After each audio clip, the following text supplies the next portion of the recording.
Good morning. It's a new day today. हम लोग आज का वचन पढ़ेंगे। आज का वचन का टॉपिक है परमेश्वर के छाव में।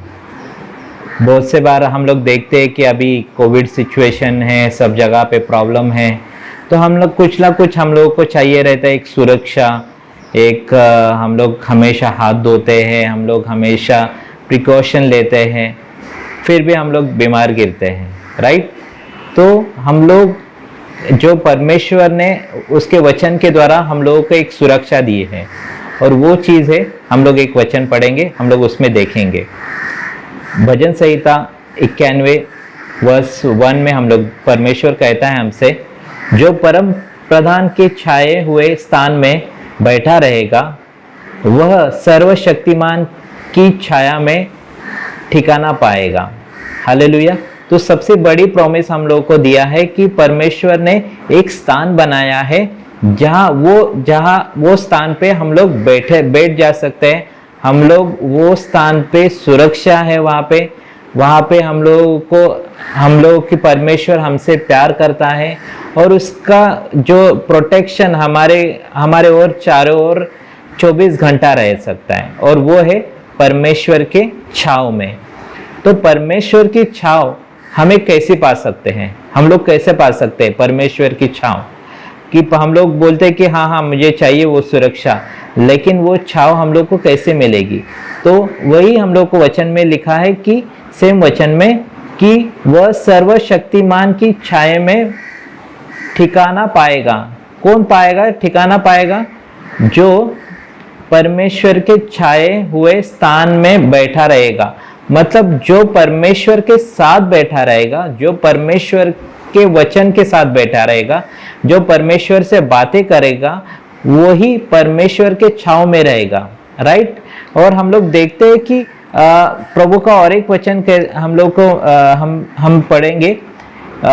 मत्ती का 11 अध्याय 29वां वचन में लिखा है कि हे सब थके मांदे और बोझ से दबे हुए लोग, मेरे पास आओ, मैं तुम्हें विश्राम दूंगा। हालेलुया।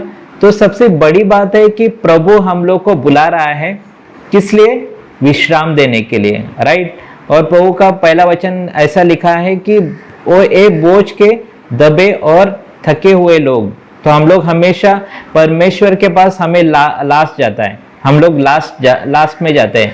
तो इसलिए परमेश्वर हम लोग को क्या बोलता है? ये बोझ के थके हुए लोगों, मैं तुम्हें विश्राम दूंगा। मतलब हम लोग पहले हमारे फ्रेंड्स को हम लोग कॉल करते हैं, हमारे जो रिलेटिव्स हैं हम लोग उनको कॉल करते हैं जब भी समस्या आती है, लेकिन हम लोग जब परमेश्वर के पास जाना है तभी समस्या में परमेश्वर के पास सबसे लास्ट जाते हैं। इसलिए मतलब हम लोग सब जब ये सब करके हम लोग जब थक जाते हैं, उसके बाद हम लोग परमेश्वर के पास आते हैं। इसलिए परमेश्वर का वचन कहता है कि ये बोझ के थके हुए लोगों, मैं तुम्हें विश्राम दूंगा। तो हमें क्या करना है? जब भी हमारे जीवन में समस्या आती है तो परमेश्वर ने क्या बनाया है? एक सीक्रेट प्लेस बनाया है, एक उसकी छाव बनाई है। वहां पे हम लोग को क्या करना है? जाना है।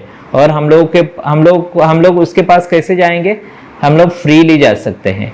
परमेश्वर ने हमें बुलाया है, तो हम लोग प्रार्थना करके हम लोग परमेश्वर के सामने जा सकते हैं। जब हम लोग को समस्या आती है तो हम लोग डर जाते हैं, हम लोग क्या करना है, हम लोग पैनिक हो जाते हैं, हम लोग कभी कभी गलत डिसीजन लेते हैं। लेकिन जब हम लोग परमेश्वर से पूछेंगे तो हम लोग कभी नहीं डरेंगे। वो हमेशा हमारे साथ रहेगा, उसका वचन हमारे साथ रहेगा। और जब हम लोग प्रार्थना करेंगे, हमारा प्रार्थना का उत्तर भी हम लोगों को मिल जाएगा। हालेलुया। तो बहुत बड़ी बात है कि परमेश्वर हमसे प्यार करता है, और उसने हमारे लिए क्या बनाई है? एक जगह बनाई है, वहाँ पे हम लोग विश्राम कर सकते हैं। प्रभु हम लोग को देना चाहता है, विश्राम देना चाहता है। प्रभु ये नहीं चाहता है कि हम लोग समस्या में रहे, हम लोग टेंशन में रहे, हम लोग रोते रहे, हम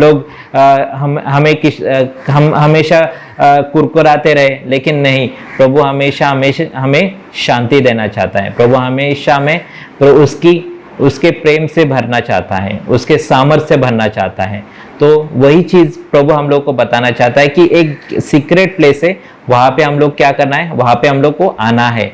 और जब हम लोग परमेश्वर के पास आएंगे, प्रभु हम लोगों को शांति देगा। हालेलुया। तो हम लोग के पास जो है वो है परमेश्वर है, जो यीशु मसीह है, उसके पास हम लोग को जाना है। तो हम लोग प्रार्थना करेंगे।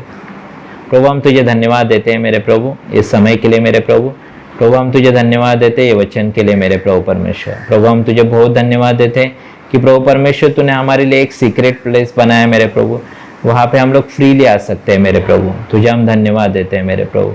प्रभु आगे का समय हम तेरे हाथों में देते हैं मेरे प्रभु, और ये सब मांगते तेरे बेटे यीशु के नाम से प्रभु, आमीन।